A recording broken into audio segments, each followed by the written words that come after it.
27 दिसंबर है।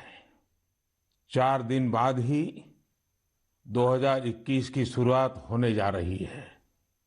आज की मन की बात एक प्रकार से 2020 की आखिरी मन की बात है। अगली मन की बात 2021 में प्रारंभ होगी।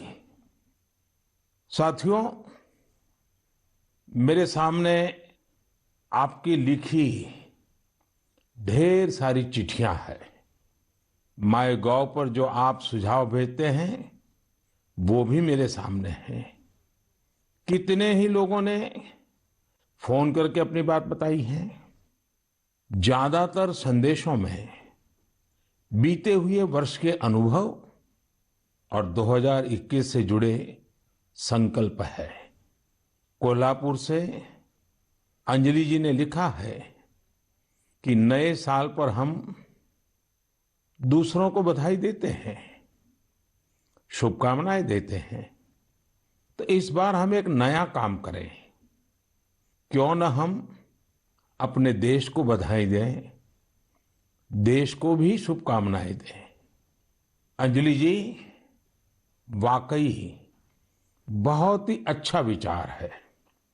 हमारा देश 2021 में सफलताओं के नए शिखर छुए, दुनिया में भारत की पहचान और सशक्त हो, इसकी कामना से बड़ा और क्या हो सकता है। साथियों, नमो ऐप पर मुंबई के अभिषेक जी ने एक मैसेज पोस्ट किया है। उन्होंने लिखा है कि 2020 ने जो जो दिखा दिया, जो जो सिखा दिया, वो कभी सोचा ही नहीं था। कोरोना से जुड़ी तमाम बातें उन्होंने लिखी हैं। इन चिट्ठियों में, इन संदेशों में मुझे एक बात जो कॉमन नजर आ रही है, खास नजर आ रही है, वो मैं आज आपसे शेयर करना चाहूंगा। अधिकतर पत्रों में लोगों ने देश के सामर्थ्य, देशवासियों की सामूहिक शक्ति की भरपूर प्रशंसा की है।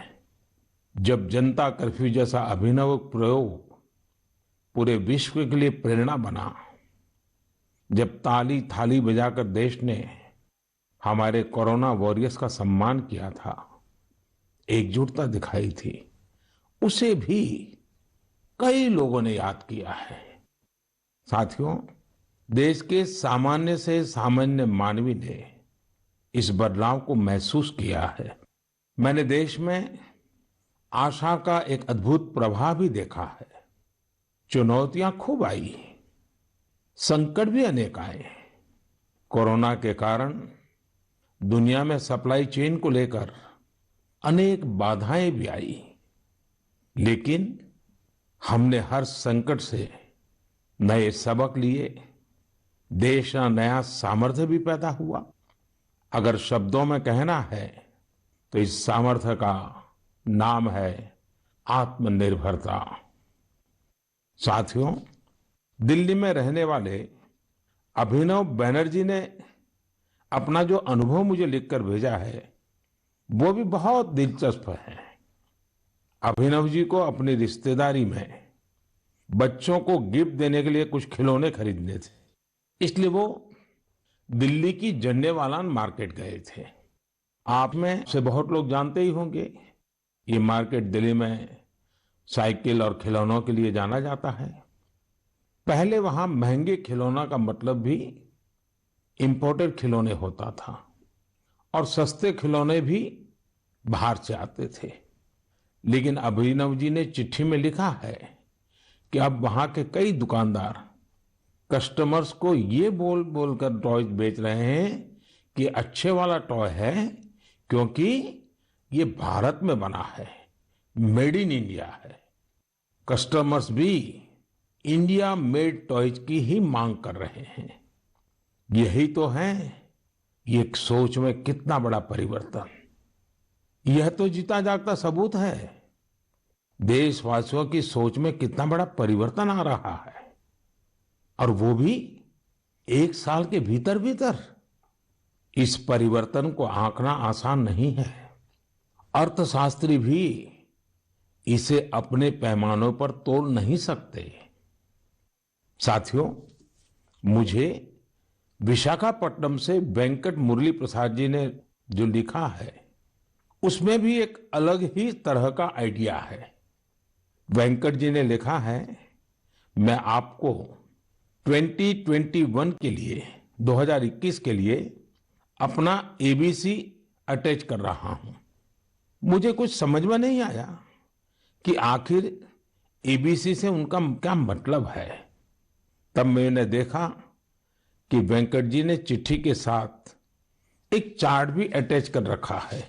मैंने वो चार्ट देखा और फिर समझा कि एबीसी का उनका मतलब है आत्मनिर्भर भारत चार्ट, एबीसी।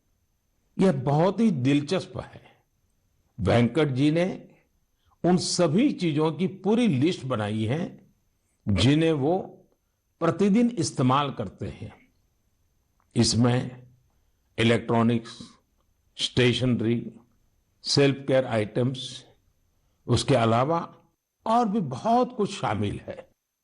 वेंकट जी ने कहा है कि हम जाने अनजाने में उन विदेशी प्रोडक्ट्स का इस्तेमाल कर रहे हैं जिनके विकल्प भारत में आसानी से उपलब्ध है।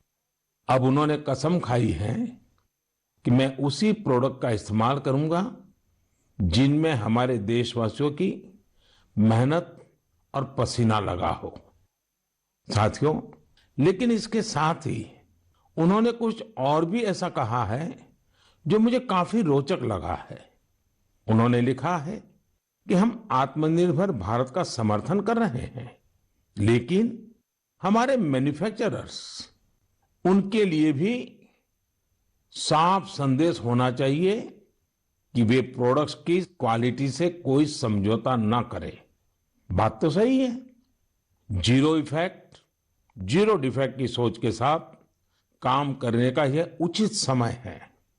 मैं देश के मैन्युफैक्चरर्स और इंडस्ट्री लीडर्स से आग्रह करता हूं, देश के लोगों ने मजबूत कदम उठाया है, मजबूत कदम आगे बढ़ाया है। वोकल फॉर लोकल ये आज घर घर में गूंज रहा है। ऐसे में अब यह सुनिश्चित करने का समय है कि हमारे प्रोडक्ट्स विश्व स्तरीय हो। जो भी ग्लोबल बेस्ट हैं वो हम भारत में बनाकर दिखाएं। इसके लिए हमारे उद्यमी साथियों को आगे आना है, स्टार्टअप्स को भी आगे आना है। एक बार फिर मैं वेंकट जी को उनके बेहतरीन प्रयास के लिए बधाई देता हूं। साथियों, हमें इस भावना को बनाए रखना है, बचाए रखना है और बढ़ाते ही रहना है। मैंने पहले भी कहा है और फिर मैं देशवासियों से आग्रह करूंगा, आप भी एक सूची बनाएं। दिन भर हम जो चीजें काम में लेते हैं